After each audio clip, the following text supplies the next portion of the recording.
just realized it would be a way better idea to just leave this box in here all the time and take my pants in and out as needed to clean them, because everything else in this box stays in here except for when I ride. It took me 3 months to come up with that idea.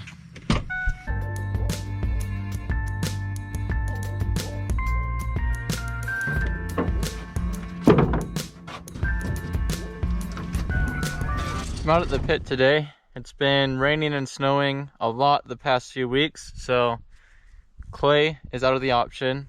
Came up here to the pit because it's the sandiest place that I could think of, and definitely a bad time to be trying to hit jumps because there's just puddles everywhere, but an absolutely perfect time to try and practice corners. So that is what I'm going to do.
That was good.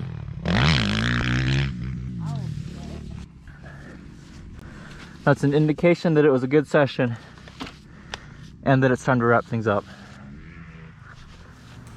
Alright, back home now. It is the next day, and throughout last year I meticulously tracked all my expenses and all my income just because I like to have my life in order. And since it was now the end of the year, I was able to add up everything in total. So I figured, why not share what I spent on dirt bikes in 2022, because maybe you'd be curious, and especially new riders are curious of just how much does this stuff cost a year.